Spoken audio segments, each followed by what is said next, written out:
हरियाणा की राजनीति में 2024 के चुनाव से पहले दो युवाओं का बड़ा क्रेज था। एक दुष्यंत चौटाला और दूसरा दीपेंद्र सिंह हुड्डा।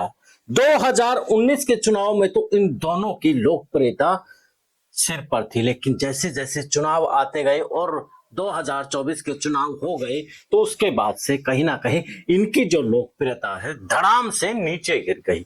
और 2029 के चुनाव में अब जिस तरीके से युवाओं का, खास तौर पर ऐसे चार युवा जो हरियाणा की राजनीति में छाने वाले हैं, यानी कि 2029 का चुनाव आते आते इन चार युवाओं की हरियाणा में लोकप्रियता बढ़ सकती है। तो जहां कांग्रेस में दीपेंद्र हुड्डा की जगह आदित्य सुरजेवाला ले रहे हैं, तो वहीं दुष्यंत चौटाला की जगह उसी के भाई दिग्विजय सिंह चौटाला कहीं ना कहीं पहले से लोकप्रिय हो रहे हैं। तो वहीं कांग्रेस और जेजेपी के बाद बात करें इनेलो की, तो इनेलो में भी अर्जुन सिंह चौटाला ने कहीं ना कहीं अपनी जो लोकप्रियता का ग्राफ है वो बढ़ाया है। तो इसके बाद चौथा नाम जो कि तेज गाबा का इस वक्त उभर करके आ रहा है। तो इन चारों के अंदर ऐसी क्या खासियत है, उसी पर आज हम बातचीत करने वाले हैं। उससे पहले आपको क्या लगता है कि दुष्यंत और दीपेंद्र की जगह यही चेहरे लोकप्रिय होंगे या फिर से दुष्यंत और दीपेंद्र का जो दौर है वो आने वाला है? कमेंट में साथियों जरूर बताना। चैनल को फॉलो, शेयर और सब्सक्राइब भी कर लेना।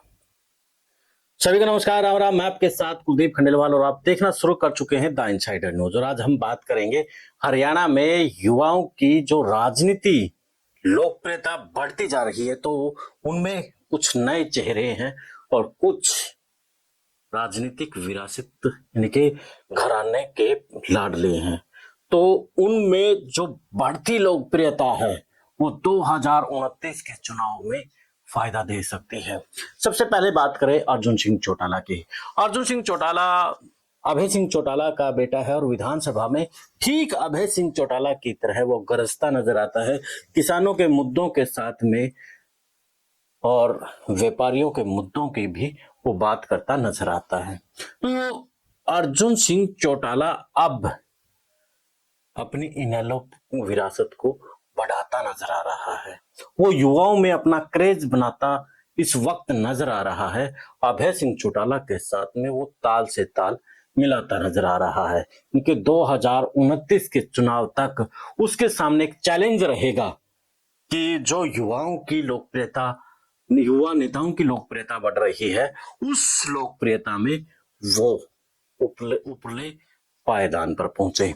अर्जुन सिंह चौटाला के बाद बात करते हैं हम जेजेपी के लाडले यानी कि दुष्यंत के भाई दिग्विजय सिंह चौटाला की। दिग्विजय सिंह चौटाला हालांकि 2 बार चुनाव लड़ चुके हैं और दोनों बार उन्होंने 2-3 बार यानी कि एक बार सोनीपत लोकसभा से, जींद उपचुनाव से और उसके बाद अब डबवाली से। तो इस प्रकार से उन्होंने 3 चुनाव लड़े और तीनों चुनाव में उन्होंने मात खाई है, लेकिन फिर भी वो गिरता है और फिर उठ करके चल देता है। और ऐसे ही लोग कहीं ना कहीं राजनीति की पारी अच्छी तरीके से खेलते हैं।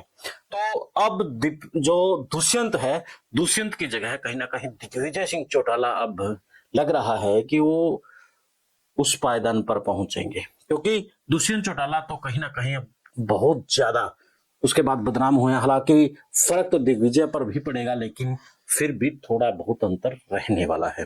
इसके बाद बात करते हैं आदित्य सुरजेवाला की।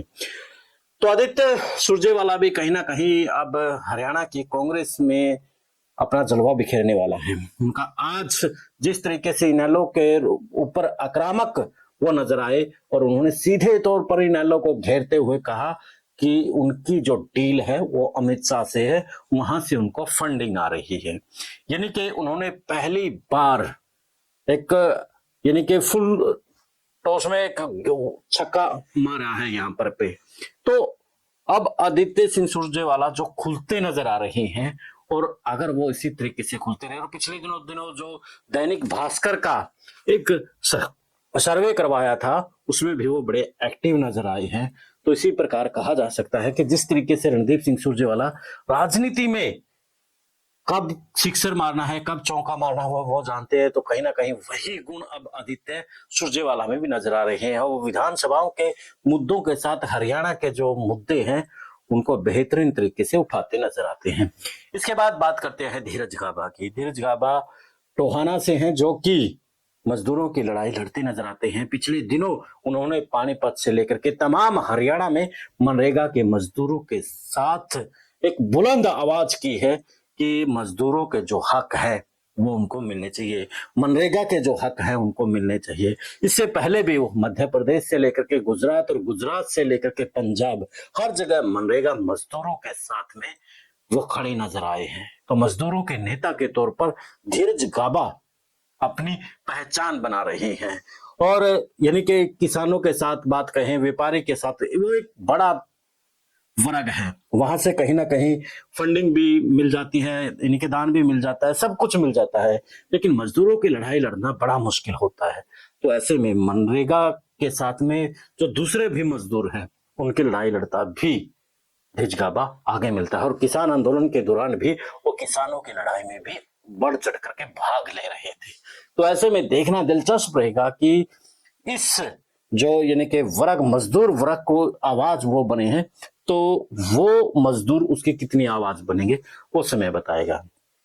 अब आप बता दीजिए कि जो 4 नाम आज इनसाइडर न्यूज ने बताए हैं, आपको क्या लगता है कि वो 2029 के रण में अपना जलवा बिखेर पाएंगे, या यूं कहें कि 2029 तक जाते जाते ये लोग अपनी लोकप्रियता और बढ़ा पाएंगे या नहीं? कमेंट में साथियों जरूर बताना।